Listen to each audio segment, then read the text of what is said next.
Shalom saudara. Renungan kita kali ini adalah Yesus sebagai jalan keselamatan.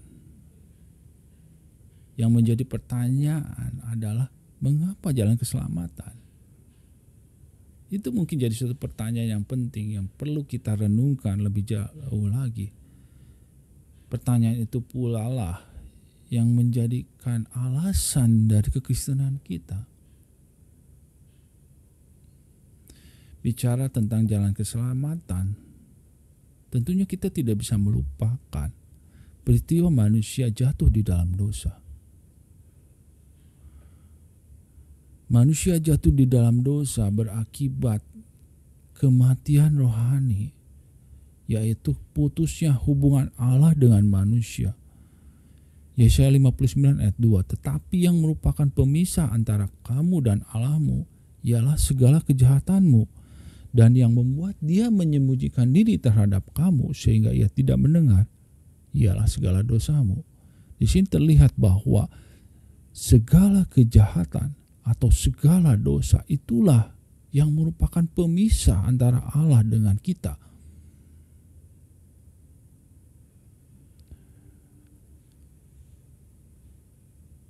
Dengan dosa berarti hubungan Allah dengan manusia itu putus. Pertanyaannya adalah, apakah manusia bisa menjalin kembali hubungan dengan Allah? Kita lihat Kejadian 6 ayat 5. Peristiwa di mana Allah melakukan penghukuman lewat air bah. Ketika dilihat Tuhan bahwa kejahatan manusia besar di bumi dan bahwa segala kecenderungan hatinya selalu membuahkan kejahatan semata-mata. Di sini terlihat bahwa kecenderungan hati manusia itu membuahkan kejahatan. Bahkan dari kecenderungan hati manusia tersebut, kejahatan manusia itu besar. Sehingga Allah memutuskan untuk menghukum manusia lewat air bah. Dari peristiwa ini terlihat, kita bisa simpulkan bahwa manusia itu gagal dalam menjalin kembali hubungan dengan Allah.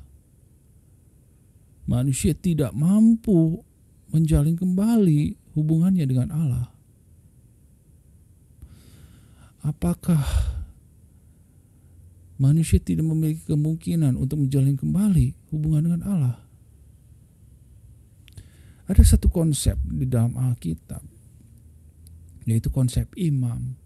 Imam sebagai perantara antara Allah dengan manusia.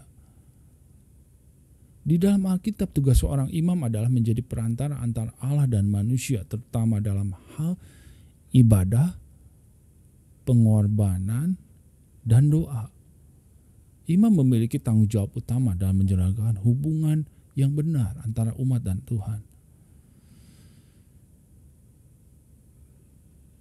Awalnya, kepala keluarga bertindak sebagai imam bagi keluarganya.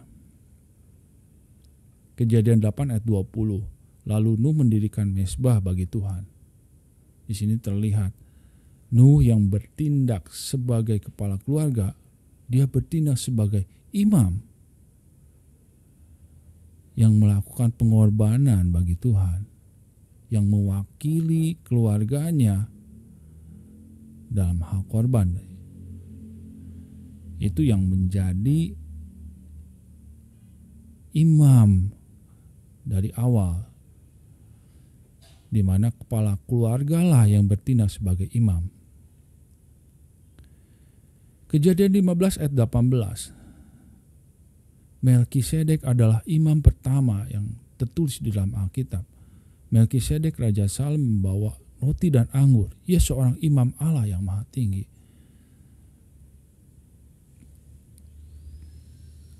Kita lihat tadi peristiwa air bah, Nuh yang mendapat kasih karunia, Abraham yang dipilih Tuhan, Ishak, Yakub, bangsa Israel, bangsa pilihan Allah. Tertulis semua di dalam Taurat. bangsa Israel yang keluar dari tanah Mesir lewat pimpinan Musa, konsep imam itu tetap berlaku. Bahkan di dalam sistem Taurat, Tuhan telah menentukan aturan-aturan imam.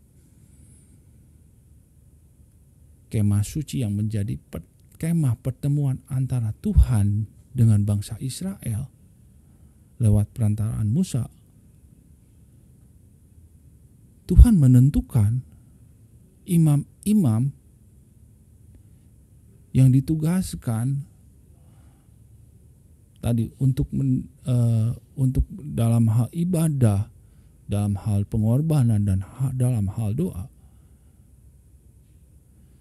Imam dalam sistem Taurat di Perjanjian Lama, aturannya yang pertama adalah imam itu harus berasal dari suku Lewi dan keturunan Harun. Kita lihat di Keluaran 28 ayat 1, Bilangan 3 ayat 10, Bilangan 18 ayat 7.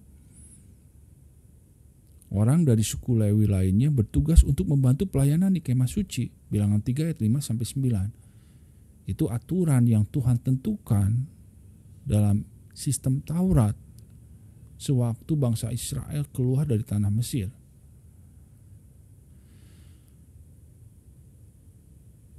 Dari ketiga fungsi imam, yaitu ibadah, korban, dan doa, dalam sistem Taurat pun Allah menentukan aturan-aturan tersebut. Pertama, imam menyembelih hewan korban itu sebagai penghapus dosa umat. Kita lihat di Imamat 16 ayat 15 sampai 16. Bahkan setiap tahun sekali Imam Harun sebelum masuk ke dalam ruang Maha Kudus, dia harus ditebus dosanya lewat korban yang menjadi penghapus dosa baik imam maupun bangsa Israel. Terus kedua, imam menjadi pengantara doa antara umat dan Allah. Lihat Bilangan 6 ayat 23 sampai 27. Kita bisa melihat bahwa fungsi imam sebagai pengantara doa antara umat dan Allah itu juga tertulis dalam aturan dalam sistem Taurat. Ketiga, imam bertanggung jawab untuk memastikan ibadah dilakukan sesuai aturan Tuhan. Kita lihat di Taurat, di Imamat, di Keluaran, Imamat 10 ayat 10 sampai 11, Bilangan 18 ayat 5. Itu semua tertulis dengan jelas aturan-aturan bagaimana seorang imam melakukan ibadah yang menjadi suatu ibadah perantara antara Tuhan dengan manusia. Tugas imamlah yang bertanggung jawab untuk memastikan ibadah itu terlaksana dengan baik, sesuai dengan aturan yang Tuhan telah tentukan.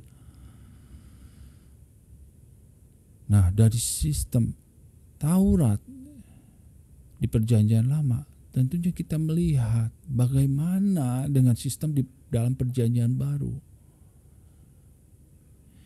Imam di dalam sistem Taurat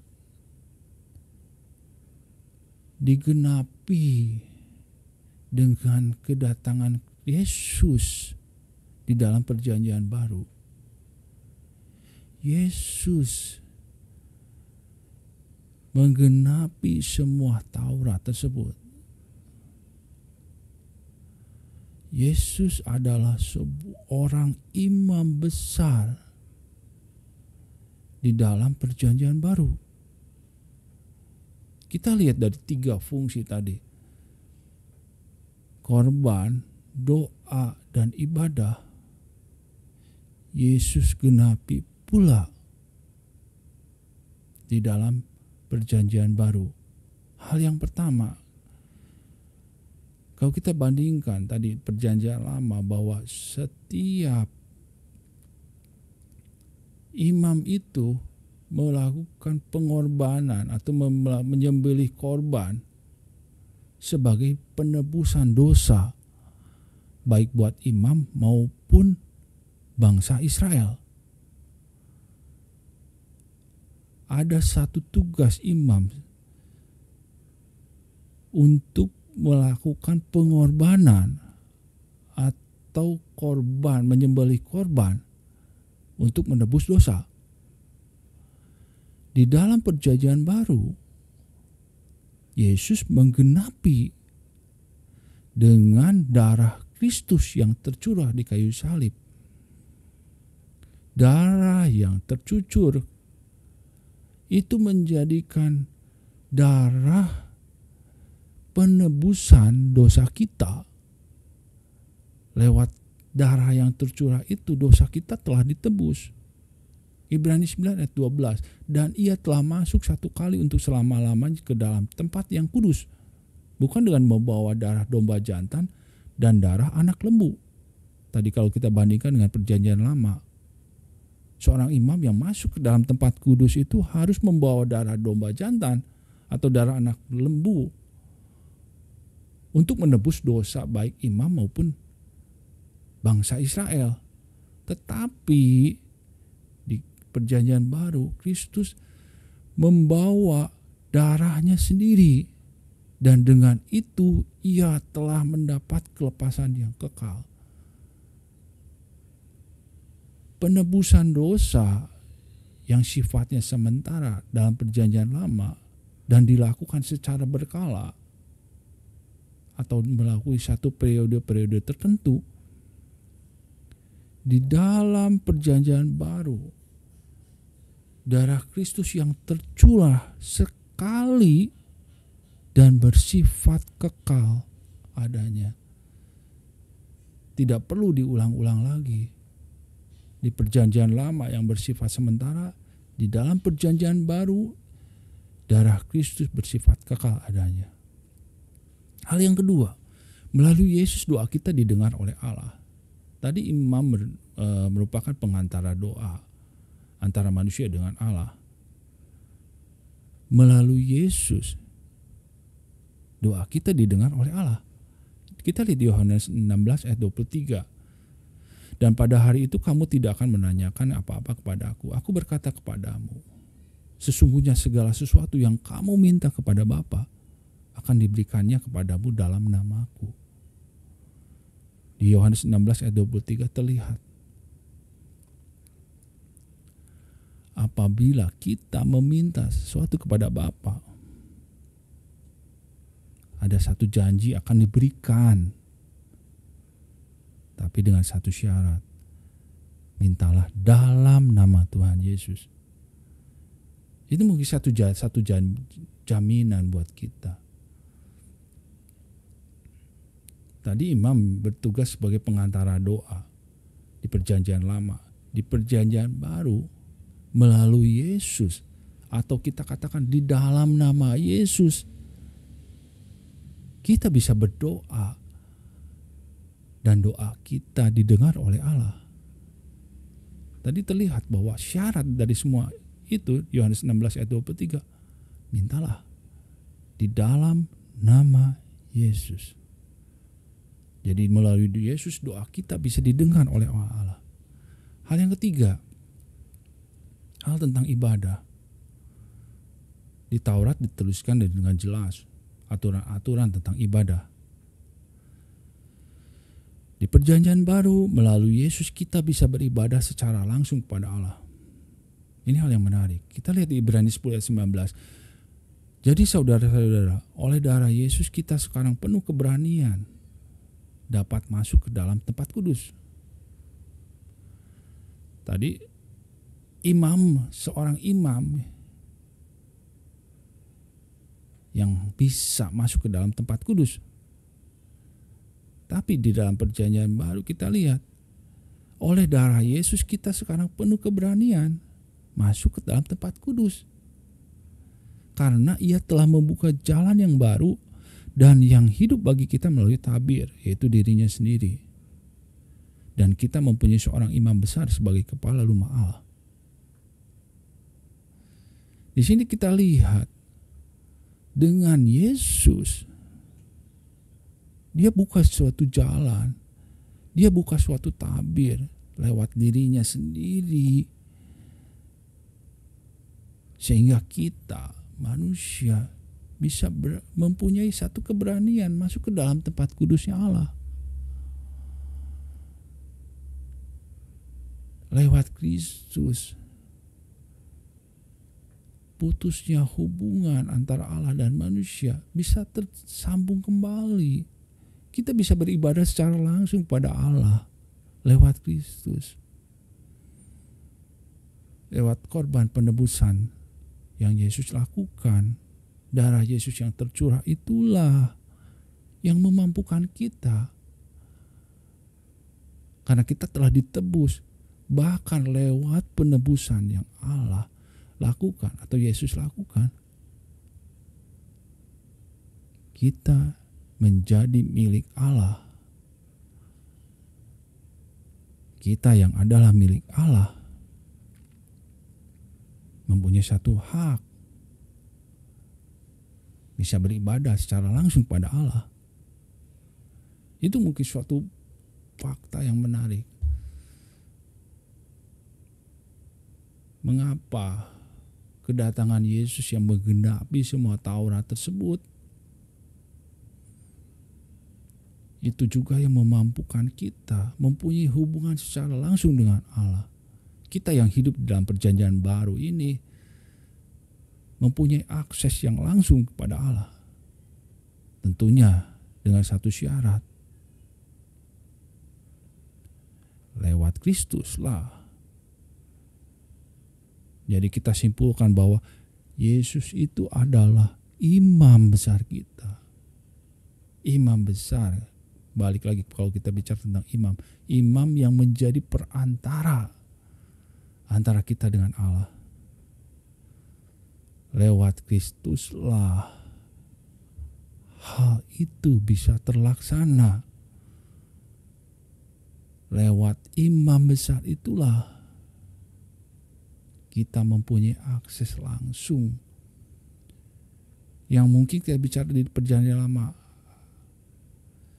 imam yang aksesnya terbatas. Lewat perjanjian baru, di mana Kristus yang memiliki akses yang langsung, akses yang kekal adanya, yang memampukan kita secara langsung mempunyai hubungan dengan Allah. Itulah imam besar kita. Ibrani 4 ayat 14. Karena kita sekarang mempunyai imam besar agung yang telah melintasi semua langit, yaitu Yesus anak Allah. Baiklah kita teguh berpegang pada pengakuan iman kita. Kita yakini, kita percayai Yesus yang merupakan imam besar kita. Itulah yang memampukan kita menggapai jalan keselamatan tersebut. Yohanes 14 ayat 6. Satu ayat yang merupakan inti kekristenan kita. Kata Yesus kepadanya, "Akulah jalan dan kebenaran dan hidup. Tidak ada seorang pun yang datang kepada Bapa kalau tidak melalui aku." Akulah jalan. Yesus yang merupakan jalan yang menghubungkan kita dengan Allah secara langsung. Itu yang merupakan anugerah yang bisa kita rasakan sekarang. Lewat Kristuslah kita bisa mendapatkan akses secara langsung kepada Allah. Oleh karena itu, kita bisa mempunyai hubungan dengan Allah. Karena Kristus telah lahir, Kristus telah mati dan bangkit. Kristuslah, darah Kristuslah yang menebus dan melayakkan kita menjalin hubungan dengan Allah. Puji Tuhan, saya cukupkan renungan kita. Tuhan Yesus memberkati kita semua.